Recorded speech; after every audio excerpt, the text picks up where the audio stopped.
ہے تب بھی مولا کائنات کی سیرت کو دیکھ کے لوگ مسلمان ہوتے ہیں. جنگ صفین کا اور وہاں پہ ایک راہی ایک پادری رہتا تھا. جب یہ مولا کائنات کا لشکر پانی ڈھونڈتے ہوئے وہاں گرجا گھر تک، یہ عالم ہے، پڑھا لکھا ہے، جانکار ہے، ایک بار مولا کائنات نے کہا کہ یہ گرجا گھر یہاں کیوں بنا ہے، تمہیں معلوم ہے؟ کہا کہ یہ تمہاری عبادت گاہ یہاں کیوں بنی ہے، تمہیں معلوم ہے؟ تو اس نے کہا کہ ہاں مجھے معلوم تو ہے کہ یہاں کیوں بنی ہے، لیکن مولا کائنات نے کہا کہ یہاں دور دور تک پانی نہیں ہے تو یہاں کیوں بنایا گیا ہے؟ کہا کہ جب یہاں پانی نہیں ہے تو دور دور تک کیوں بنایا گیا ہے؟ کہا کہ اس میں ایک مصلحت ہے، وہ مصلحت میں آپ کو بتا نہیں سکتا. ایک مطلب مولا کائنات نے حکم دیا کہ یہاں زمین کھودی جائے. کہا گرجا گھر سے کچھ دوری پہ، کہا مولا کائنات نے یہاں زمین کھودی جائے. جیسے ہی زمین کھودی گئی، ابھی تھوڑی سی زمین کھودی گئی تھی کہ سامنے ایک پتھر تھا، اور پتھر کا علم اس پادری کو تھا، لیکن وہ پادری یہ نہیں جانتا تھا کہ اس کا علم مولا کائنات کو ہے. اس کے بعد مولا کائنات نے لشکر والوں سے کہا کہ یہ پتھر ہٹاؤ، اور پورے لشکر والے مل کر کوشش کر رہے تھے کہ یہ پتھر زمین سے ہٹا دیا جائے، مگر وہ پتھر ہل نہیں رہا تھا، وہ پتھر میں ذرا بھی جنبش نہیں ہو پا رہی تھی. اور یہ راہب کھڑا ہوا دیکھ رہا تھا، راہب کھڑا ہوا دیکھ رہا تھا پتھر کو، اور سارے لوگ کوشش کر رہے ہیں مگر کوئی پتھر ہلا نہیں پا رہا ہے. ایک مرتبہ مولا کائنات نے اپنے لشکر والوں سے کہا کہ اب تم لوگ پیچھے ہٹو، اور مولا کائنات آگے بڑھے. اور مولا کائنات نے جیسے ہی اپنا دست مبارک اس پتھر کی طرف بڑھایا، پتھر میں دراز پیدا ہو گئی، اور مولا کائنات نے اپنے ایک ہاتھ سے اس پتھر کو اٹھا لیا.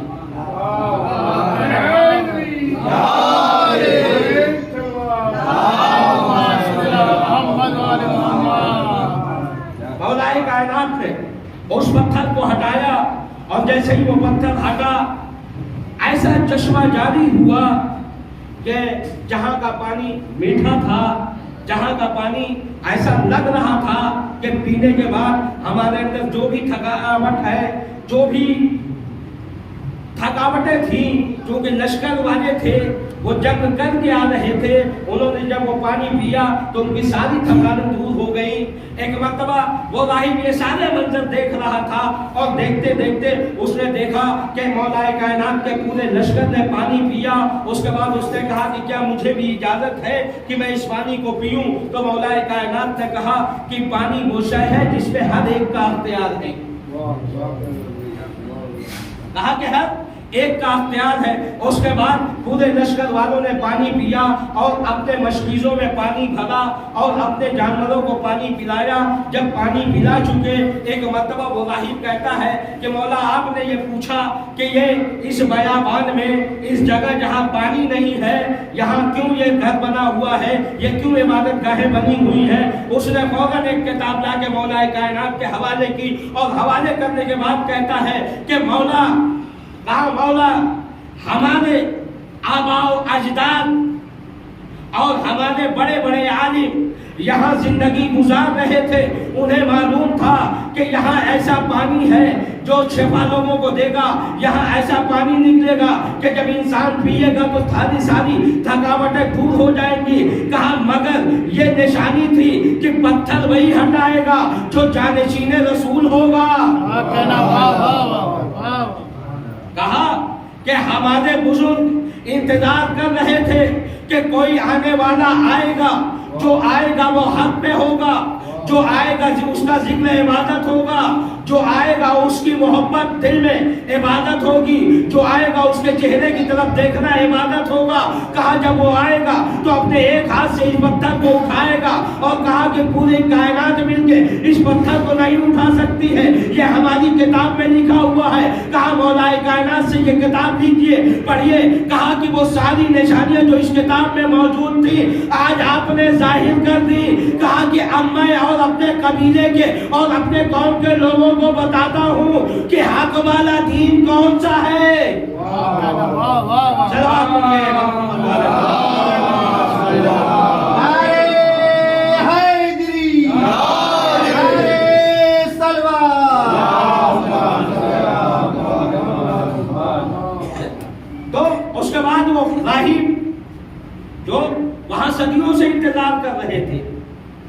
क्योंकि जनाब ईसा अलैहिस्सलाम ने उन्हें यह बताया था इस जमीन के नीचे पत्थर है और जो पत्थर हटाएगा वो जानशीने रसूल होगा, उसका दीन बरहक होगा और उसकी तुम पे इताअत वाजिब होगी। जब तुम अपनी आंखों से यह मंजर देखना तो उसमें तुम ईमान लेके चले आना। तो जंग सिफीन में मौला कायनात जो जंग से वापस हो रहे हैं तो बहुत सारे करामात ऐसे हैं, बहुत सारे मोजज़ात मौला कायनात ने अंजाम दिए। अब ये जहां मौला कायनात ये पहुंचे, पत्थर हटाए और वो पूरा कबीला इस्लाम में दाखिल हो गया। उसके बाद मौला कायनात और आगे बढ़े, लश्कर ये वापस आ रहा था कूफे की तरफ। थोड़ा सा आगे बढ़े कि फिर एक जगह पहुंचे, क्या देखा कि एक तन्हा घर है, एक अकेला घर है, लेकिन जो इलाका है बड़ा शब्दो शादाब इलाका है, यानी खेती बाड़ी सारी चीजें और जमीन बड़ी जरखेज थी। मौला कायनात ने वहां देखा, वहां मौला कायनात पड़ाव डाले और डालने के बाद हुक्म दिया कि यहाँ पानी देखो कहीं मिल रहा है या नहीं। लश्कर वाले ढूंढते ढूंढते उस मकान तक पहुंचे जो तन्हा मकान था। उसमें एक बुढ़िया थी, उसका एक नौकर था, उसका एक जवान बेटा था जो मर गया। 3 लोग थे। बुढ़िया ने अपने नौकर से कहा कि ये मकान, ये जमीन, ये जायदाद, ये जितनी मेरी दौलत है, सारी दौलत तुम्हें मैं दे रही हूं, मगर बदले में तुम्हें एक काम करना है। ताकि बदले में तुम्हें एक काम करना है। कहा कि वो काम ये करना है कि ये मेरा नौजवान जो लड़का मर गया है, इसको तुम्हें कूफे तक पहुंचाना है। कहा कि कूफे तक पहुंचाना है। नौकर भी तैयार हो गया और ये मौला कायनात के लश्कर के लोग वहां पहुंच गए और उन्होंने देखा कि बुढ़िया का नौजवान बेटा मर गया है। इन लोगों ने कहा कि तुम्हारा बेटा मर गया है, लाओ हम तदफीन कर दे। उसने कहा कि नहीं, मैं अपने बच्चे को दफन नहीं करूंगी, मैं अपने बेटे को दफन नहीं करूंगी। ये लोग गए और मौला कायनात से बयान करते हैं कि कुछ आगे एक मकान है, उसमें एक बुढ़िया है, उसका नौकर है और उसका जवान बेटा मर गया है। हम लोगों ने कहा कि लाओ हम दफन कर देते हैं। उसने इनकार कर दिया। उसके बाद मौला कायनात उस बुढ़िया के पास जाते हैं। बुढ़िया के पास मौला कायनात जाते हैं और जाने के बाद कहते हैं कि जल्दी का काम शैतान का काम होता है। कहा कि जल्दी का काम शैतान का काम होता है, लेकिन इस्लाम ने कुछ काम कहा है जो जल्दी करना है। कहा कि अगर कोई मर जाए तो तदफीन में जल्दी करनी चाहिए। फिर मौला कायनात ने कहा दूसरा कि नमाज का वक्त हो जाए तो नमाज पढ़ने में जल्दी करनी चाहिए। तीसरा मौला कायनात ने कहा कि अगर लड़का जवान हो जाए, लड़की जवान हो जाए तो शादी करने में जल्दी करनी चाहिए। कहा कि नेक अमल का इरादा किया है तो उसमें जल्दी करनी चाहिए। इस तरीके से मौला कायनात ने कुछ काम बताए कि जो जल्दी करना चाहिए, लेकिन हर काम जल्दी नहीं करना चाहिए, इसलिए कि जल्दी करना शैतान का काम है। कहा कि लेकिन अगर कोई मर जाए तो उसके तदफीन में जल्दी करनी चाहिए। मौला कायनात ने कहा कि इस बच्चे को लाओ, दे दो, हम इसके तदफीन का इंतजाम करते हैं। बुढ़िया ने कहा कि मुझे दफन नहीं करना है। मौला कायनात ने पूछा क्यों नहीं दफन करना है? क्यों दफन नहीं करना है? कहा कि तुम्हें मालूम नहीं, कूफे में मेरा मौला रहता है, मैं अपने बच्चे को कूफे लेके जाऊंगी। और कहा कि इसके लिए मैंने अपने गुलाम को तैयार कर लिया है। कहा ये मकान मेरा है, ये जमीनें मेरी हैं, ये बागात मेरे हैं, ये सारी चीजें मैंने अपने नौकर को दे दिया है और उससे कहा है कि तुम मेरे बेटे को कूफा पहुंचा दो। तो मौलाए कायनात ने कहा कि तू कूफा क्यों लेके जाना चाहती है? कहा कि तू कूफा क्यों लेके जाना चाहती है? कहा आपको मालूम नहीं है, कूफे में मेरा मौला रहता है, जब मैं अपने मौला के पास जाऊंगी मेरे मौला मेरे बच्चे को ठोकर मारेंगे और जब ठोकर मारेंगे मेरा बच्चा जिंदा हो जाएगा और जब जिंदा हो जाएगा तो कहा कि ऐसा मकान ऐसी जमीन है फिर मैं खरीद लूंगी।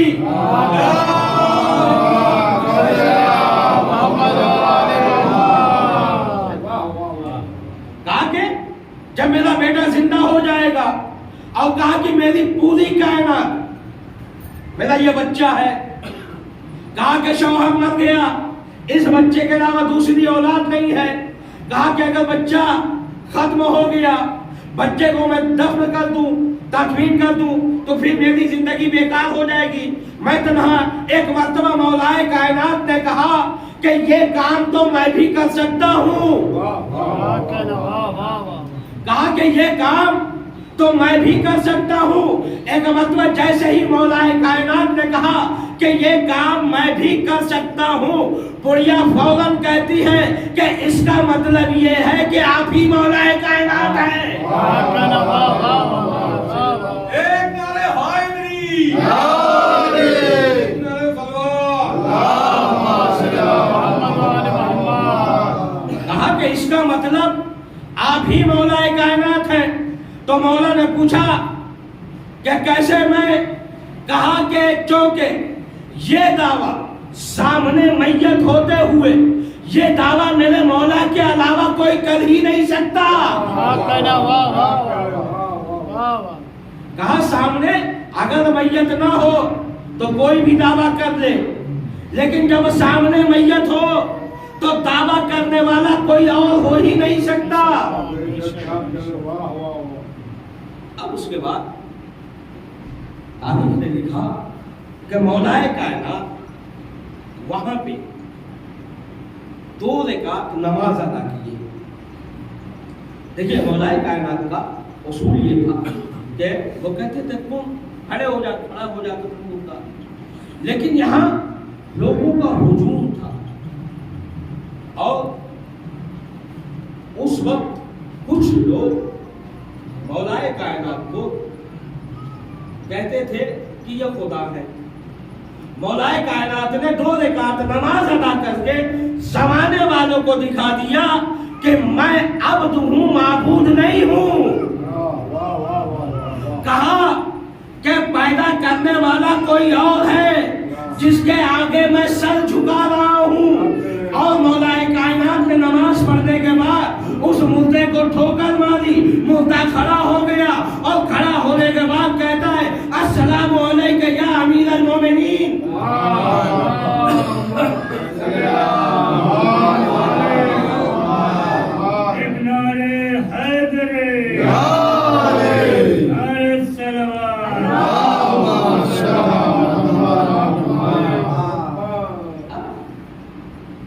बुढ़िया ने अपने बच्चे से पूछा, कहा कि मौलाए कायनात मेरे सामने आए, मैं इन्हें पहचान नहीं पाई। जब इन्होंने कहा कि ये काम मैं कर सकता हूँ, मैं भी कर सकता हूँ, तो कहा गया मुझे यकीन हो गया कि ये मेरा मौला है। लेकिन तुम भी मौला से कभी मिले नहीं, तुमने कैसे मौला को पहचाना और उठते ही सलाम किया? कहा कि अभी जब मैं मरा था तो मेरे सराहने यही खड़े थे।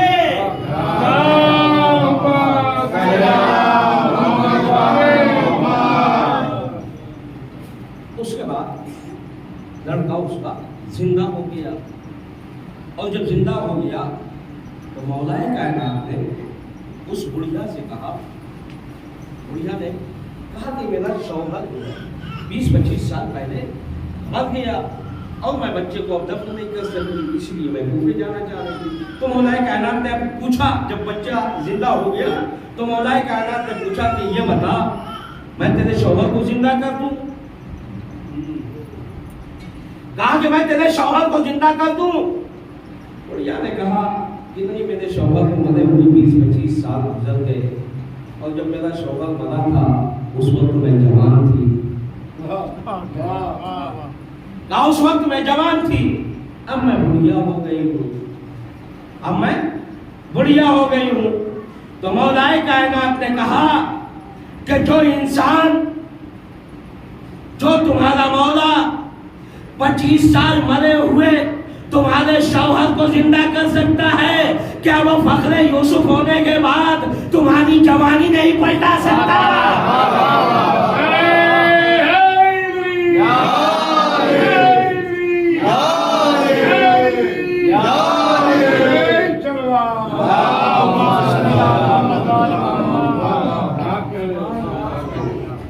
तो मौलाए कायनात ने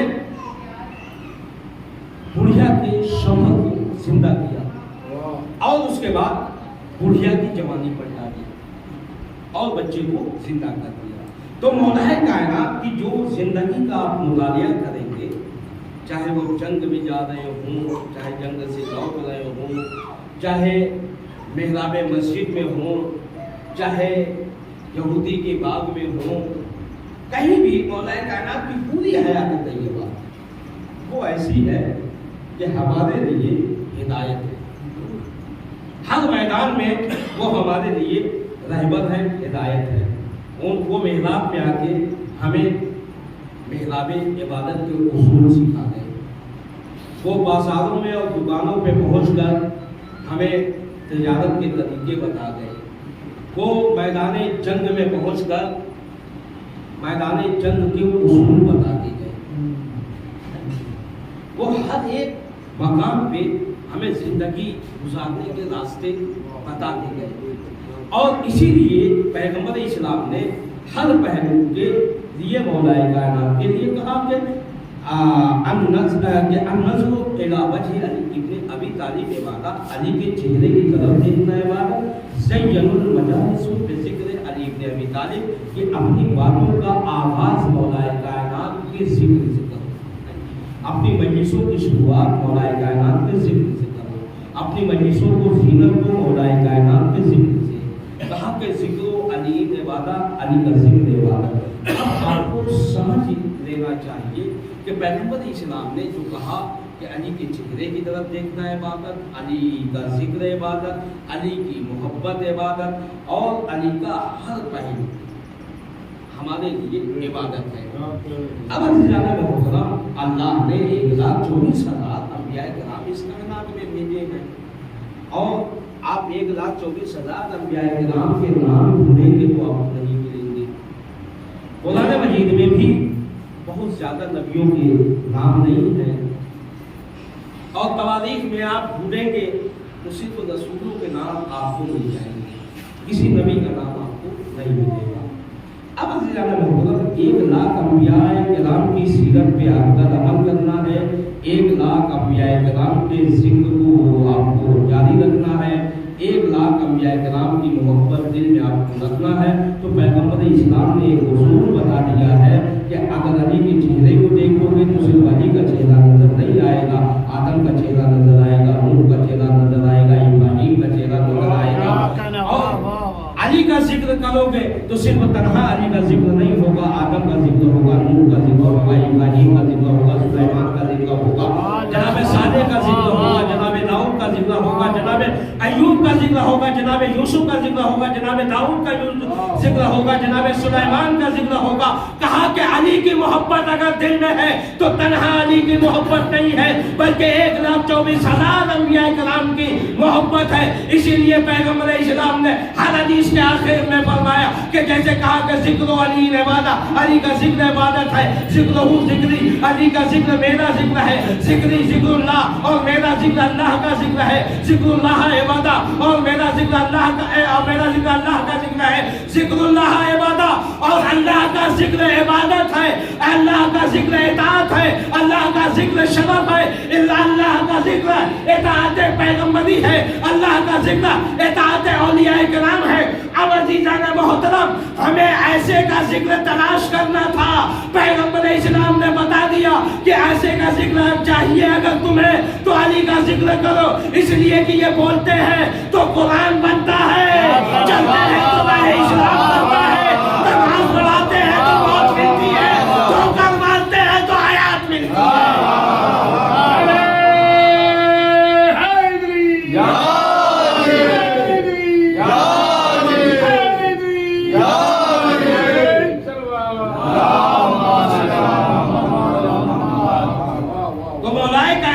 जिक्र वो जिक्र है कि अल्लाह ने इन्हें वो फजीलत अता की, ये जो बोलते हैं वो कुरान बन जाता है, ये जो अमल करते हैं अल्लाह आयतें नाजिल करता है, ये जो बोलते हैं अल्लाह उसे कुरान बना देता है, अल्लाह इनकी शान में आयतें नाजिल करता है। जब ये हालत रुकू में अंगूठी देते हैं तो अल्लाह इन्हें अपना वली बना लेता है। जब ये बिस्तर रसूल पे सो के नबी की जान बचाते हैं तो अल्लाह अपनी मर्जी के हवाले कर देता है। तो अल्लाह के रसूल ने हमें ये पैमाना दे दिया कि अली का जिक्र करो, इसलिए कि अगर पूरा जमाना अली की विलायत पे इकट्ठा हो जाता तो अल्लाह जहन्नम को खल्क ही ना करता। और पैगंबर इस्लाम ने आखिर में फैसला कुन हदीस इरशाद फरमाई कि या अली, जिसकी तहारत में विलादत होगी वो तुझसे मोहब्बत करेगा, और जिसकी विलादत में खबासत होगी वो तुझसे नफरत करेगा। सलावत पढ़िएगा।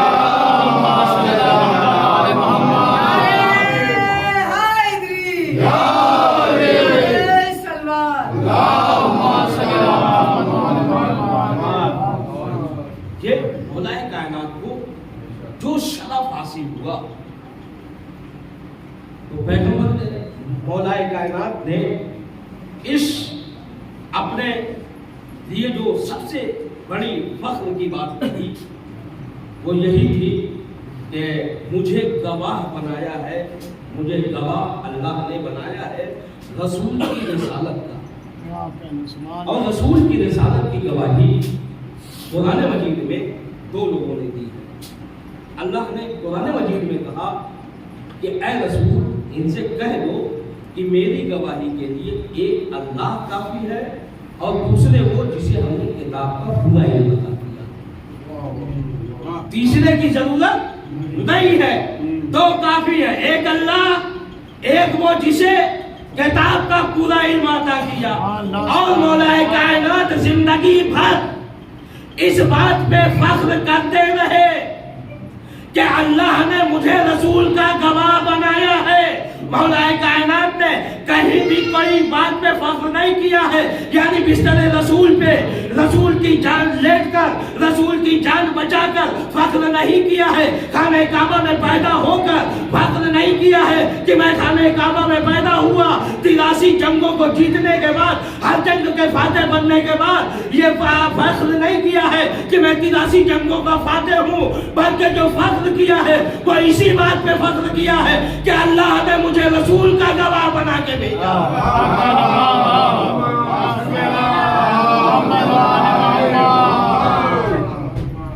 इसीलिए रसूल का गवाह जो बना के भेजा, तो इसीलिए अबू तालिब के घर में नहीं,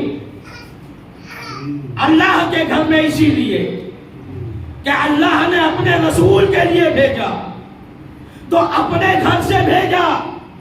और इसीलिए मौलाए कायनात ने پہلی غذا اپنی نہیں ابو طالب کی یا اپنے ماں جناب فاطمہ بنت اسد کی پہلی غذا نہیں استعمال کی، بلکہ ہر وکیل کا خرچ مدعی اٹھاتا ہے۔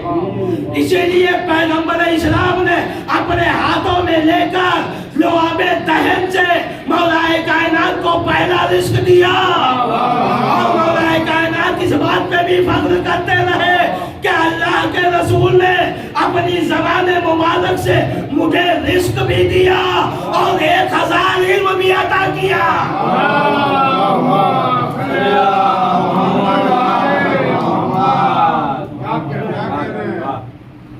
کہا کہ اسی لیے رسول کا ناصر بنا کے بھیجا تو ابو طالب کے گھر سے نہیں بلکہ اللہ نے اپنے گھر سے بھیجا، اور جو رزق بھی مولا کائنات نے پہلا استعمال کیا وہ لعاب دہن، زبان مبارک پیغمبر اسلام۔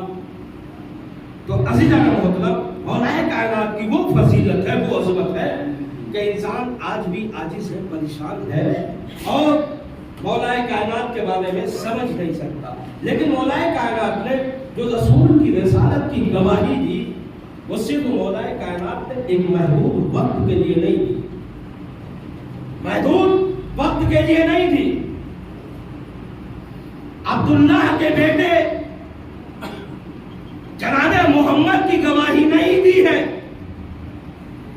عبداللہ کے بیٹے جناب محمد کی گواہی نہیں دی ہے، بلکہ اس کے رسالت کی گواہی دی ہے، اس کی نبوت کی گواہی دی ہے۔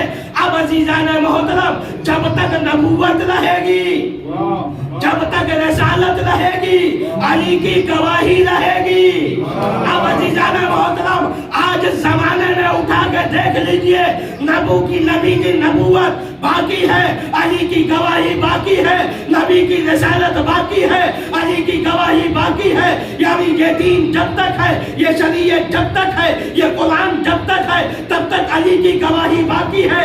اب جب بھی اسلام پہ، اس کتاب پہ، اس شریعت پہ کوئی بھی حرف آئے گا، علی سامنے آئے گا، علی سامنے آئے گا۔ اب جب بھی رسالت پہ، امامت پہ، قرآن پہ، دین پہ کوئی بھی وقت آئے گا، علی سامنے رہے گا۔ یہ الگ بات ہے کہ صورت بدل جائے، اس لیے کہ پیغمبر اسلام نے کہا کہ اولنا محمد و اوسطنا محمد و آخرنا محمد و کلنا محمد۔ کہا کہ یہ سب کے سب محمد ہے، پہلا بھی محمد، بیچ والا بھی محمد، آخر والا بھی محمد، اور ہم سب کے سب محمد ہیں۔ کسی نے ہمارے پانچویں امام محمد باقر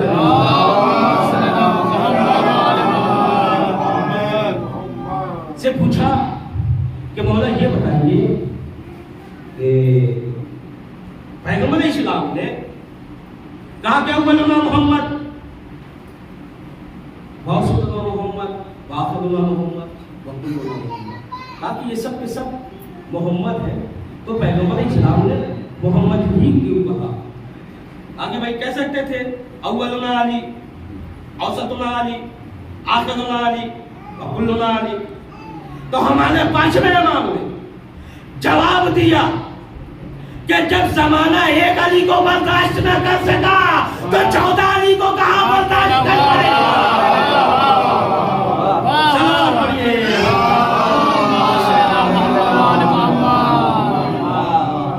کہا کہ ہم آسمان پہ سب کے سب علی ہیں اور زمین پہ سب کے سب محمد ہیں۔ تو اب جب بھی دین پہ وقت پڑے گا کوئی علی سامنے آئے گا۔ یہی وجہ ہے کہ سن 60 ہجری جب شام کے محل سے یہ آواز اٹھی کہ کوئی رسول نہیں، کوئی شریعت نہیں، کوئی کتاب نہیں، یہ بنی ہاشم کا ڈھونگ تھا ابتدا پہ آنے کے لیے، اپنی حیثیت منوانے کے لیے یہ ڈھونگ رچ رہے تھے۔ امام حسین علیہ السلام سامنے آئے اور امام حسین علیہ السلام نے ماں کی لہر کو چھوڑا،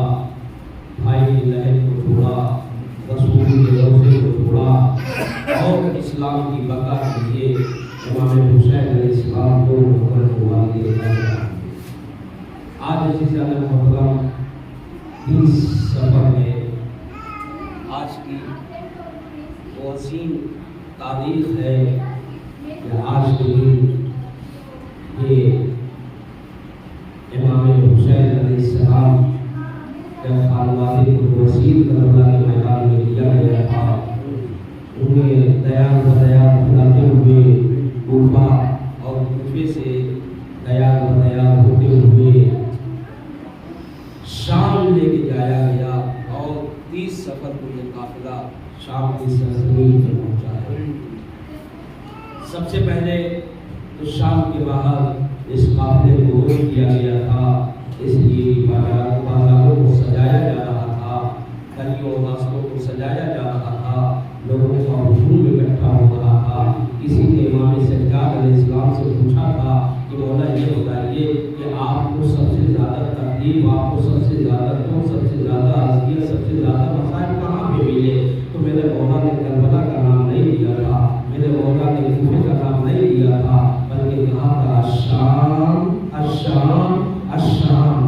کبھی ایک مرتبہ مولا نے نہیں کہا کہ شام میں مجھے کوئی زیادہ تکلیف، جب بھی شام کا نام لیتے تھے مولا کہتے تھے شام شام شام۔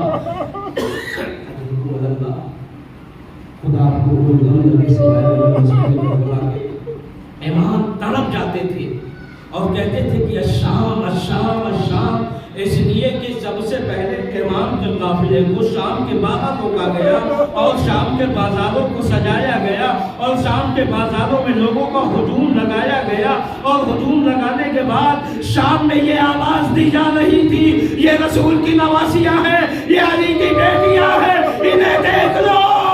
اور سید سجاد یہ منظر کس طریقے سے برداشت کرتے ہیں کہ جس نے شب عاشور کہا تھا کہ بابا ان انصار کے خیمے تھوڑا دور کروا دیجئے، ایک وقت امام نے پوچھا بیٹا سجاد کیوں؟ تو امام نے کہا کہ بابا ایسا نہ ہو، کہیں ایسا نہ ہو کہ ان انصاروں کی آواز پھپھیوں کے کانوں تک پہنچ جائے۔ اجرکم اللہ، اتنا غیرت مند امام یہ منظر کس طریقے سے برداشت کرے گا کہ شام کے بازار میں بے مقنع و چادر بہنوں پھپھیوں کو لایا جائے گا۔ اجرکم اللہ، خدا آپ کو کوئی غم نہ سوائے غم معصوم کربلا کے۔ ایک مرتبہ امام سجاد علیہ السلام کو بازاروں سے گزارا گیا، اس طریقے سے بازاروں سے گزارا گیا۔ امام سجاد علیہ السلام فرماتے ہیں کہ ہم 12 لوگوں کو ایک رسن میں باندھا گیا تھا، کہا اس رسی اتنی چھوٹی تھی کہ ہمیں رکوع کے عالم میں پورے شام میں ہمیں چلنا پڑا۔ جب ہم کھڑے ہونا چاہتے تھے تو کبھی میری زینب کی، میری بہن سکینہ کی آواز آتی تھی بھیا سجاد میرا دم گھٹا جا رہا ہے، اور کبھی ہمارے 5ویں امام کی آواز آتی تھی بابا میرا دم گھٹا جا رہا ہے۔ اجرکم اللہ، خدا آپ کو کوئی غم نہ دے سوائے غم معصوم کربلا کے۔ یہ قافلہ شام کے بازاروں سے ہوتا ہوا دربار یزید تک پہنچا، اور جب دربار یزید تک یہ قافلہ پہنچا ہے، اتنا تاریخ نے لکھا کہ دربار کے باہر اس قافلے کو 72 گھنٹہ روکا گیا، کئی اذانیں گزر گئی، یہ قافلہ اس حال میں رکا رہا کہ امام سجاد علیہ السلام وہ فرماتے ہیں، کہتے ہیں کہ ہم جو 72 گھنٹہ کئی اذانیں شام کے دربار کے باہر کھڑے تھے، کہا کہ ہماری رسیوں کو، ریشماؤں کو اس طریقے سے ٹائٹ کر دیا گیا تھا کہ ہم جتنی دیر بھی کھڑے رہے، رکوع کی عالم میں کھڑے رہے، اور بیٹھنا جب چاہتے تھے تو فیصلے ساتھ کھولی، یہ لوگ تازیانوں سے ہم پہ اذیتیں پہنچاتے تھے، اور جب کھڑے ہونا چاہتے تھے تو میری بہن سکینہ کہتی تھی بھیا میرا دم گھٹتا ہے، بھیا میرا دم نکلتا ہے، بھیا میرا دم گھٹتا ہے۔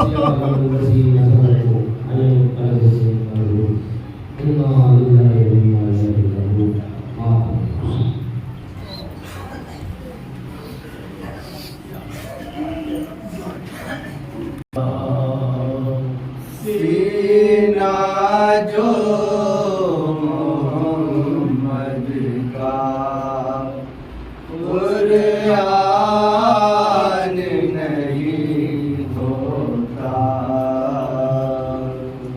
सीना जो मोहम्मद का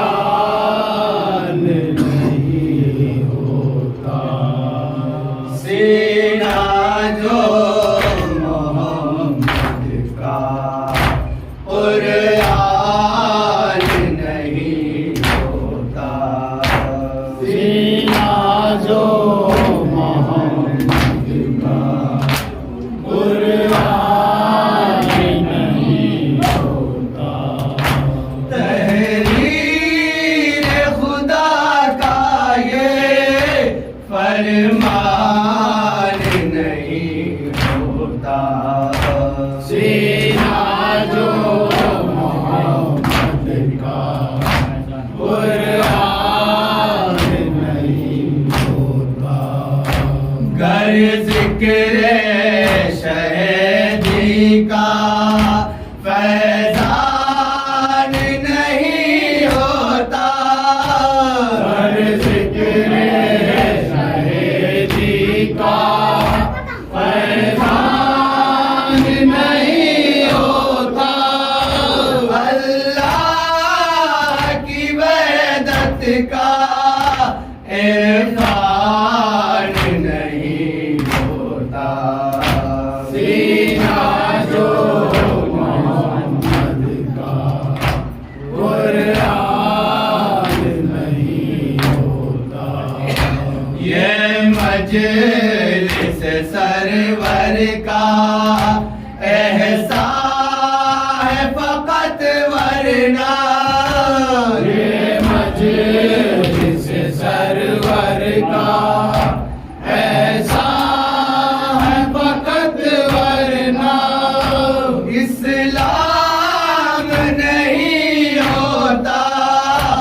ईमान नहीं होता, सीना जो मोहम्मद का कुरान नहीं होता, अहमद के घराने का रुतबा कोई क्या समझे, अहमद के घराने का रुतबा कोई क्या समझे, इस घर का तो बच्चा भी नादान नहीं होता, सीना जो मोहम्मद का कुरान नहीं होता, हमको भी ज़माना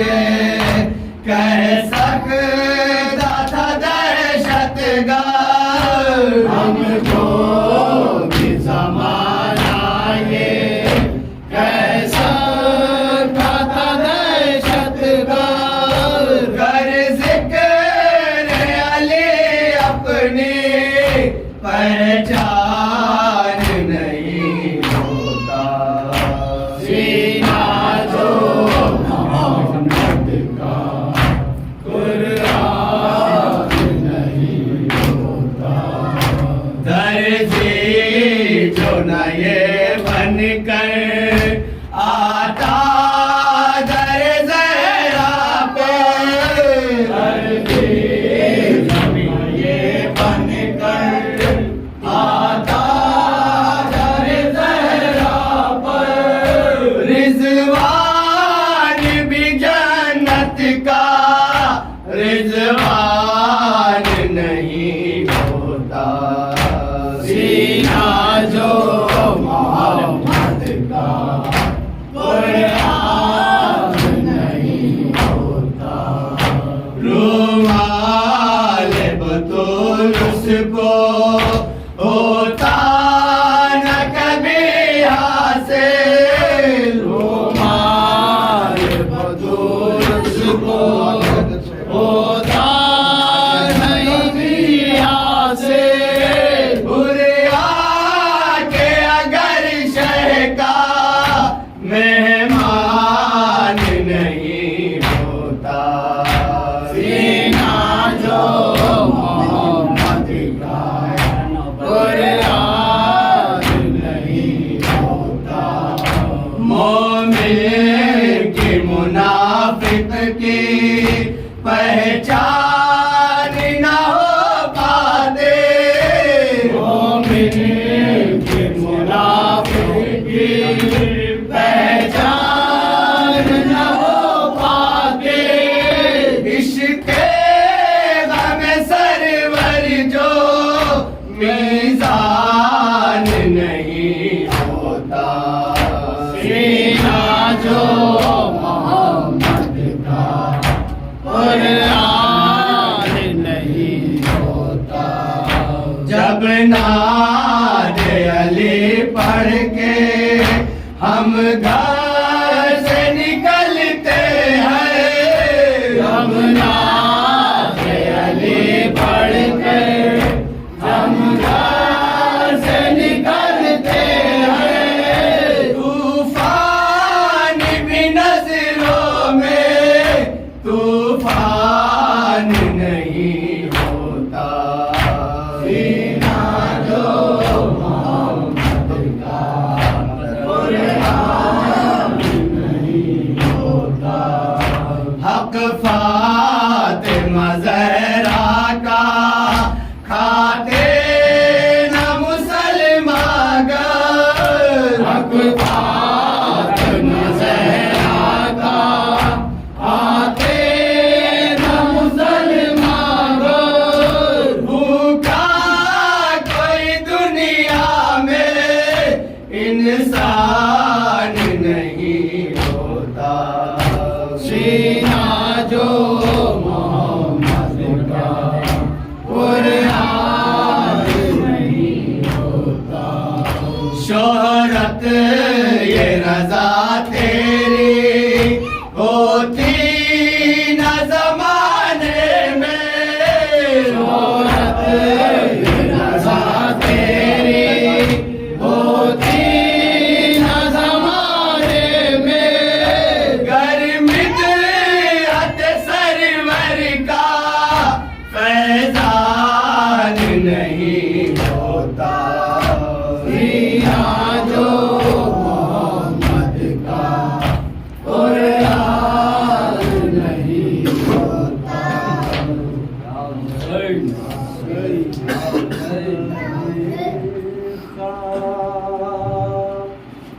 خالق میں شہ کا سر کٹا عاشور کو،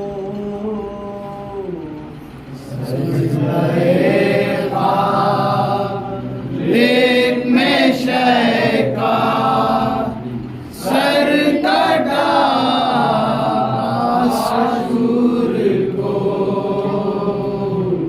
کربلا میں فاطمہ کا گھر لوٹا عاشور کو، سجدہ خالق میں شہ کا سر کٹا عاشور کو،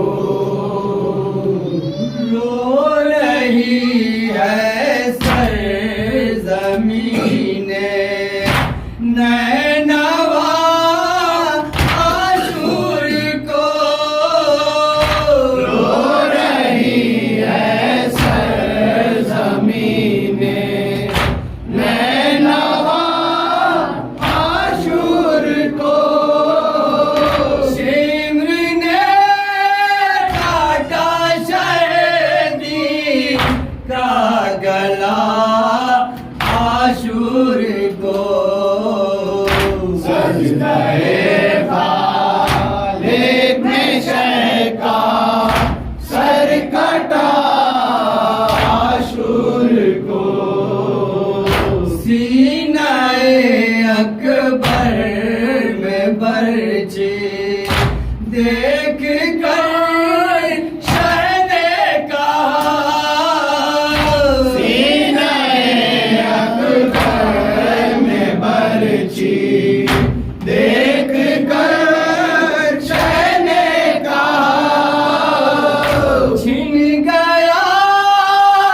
खालिक ने शय का सर कटा आशूर को सिसकियां लेने लगी खैर मैं माँ की ममता सिसकियां लेने लगी है मैं माँ की ममता छिद गया स्वर का जब नन्हा गला आशूर को सजदाए खालिक में शह का सर कटा आशूर को लाशाए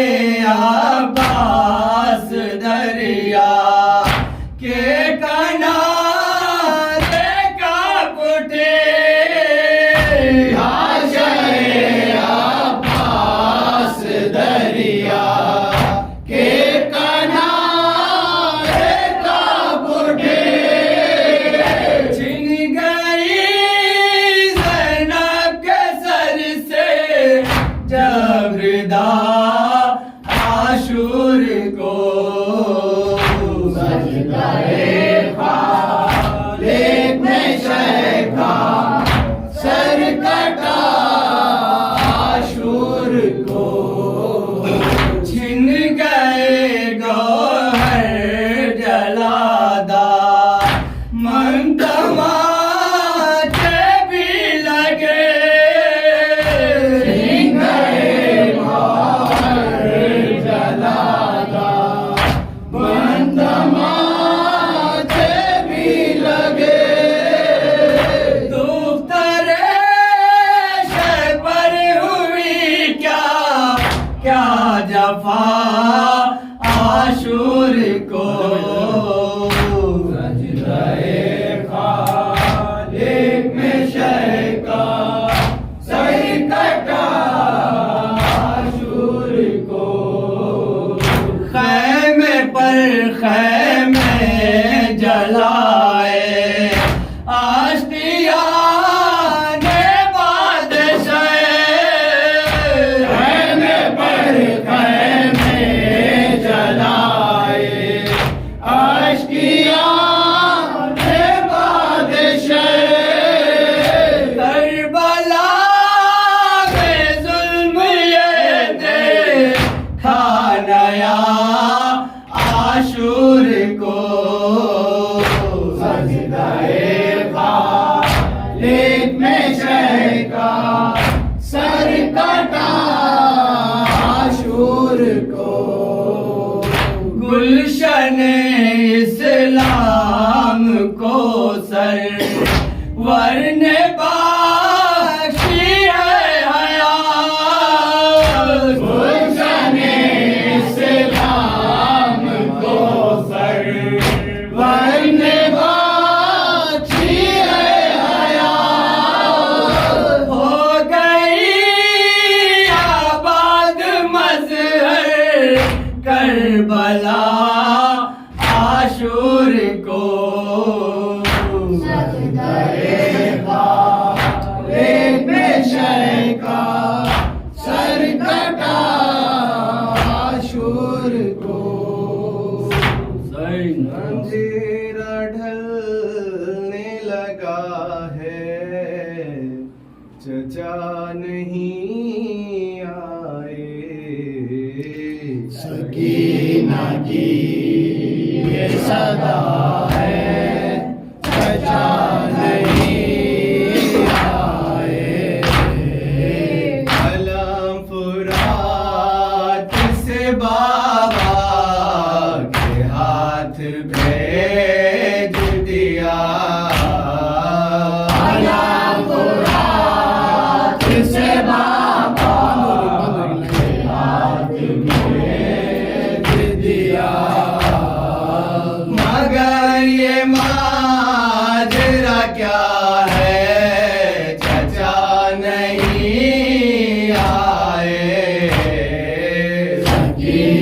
की ये सजा है, चचा नहीं आए, इसीलिए तो सितम और बढ़ गए हम पर, इसीलिए तो सितम और बढ़ गए हम पर।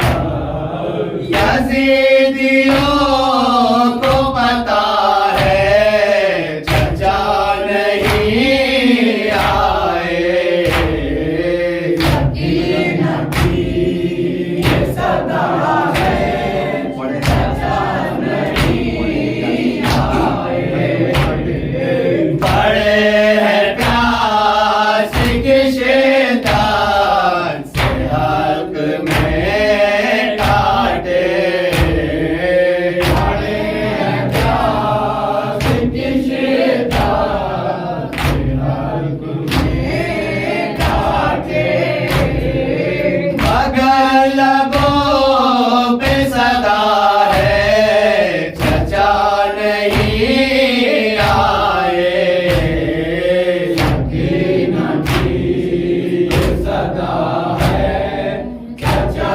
नहीं आए, तमाम ज़ख्म सकीना के दिल पे ताज़ा है, तमाम ज़ख्म सकीना के दिल पे ताज़ा है, ये ज़ख्म सबसे हरा है, चचा नहीं आए, यकीन की ये सदा है, चचा नहीं आए, सुरूर आ गए आँखों में खून के आंसू, सुरूर आ गए आँखों में खून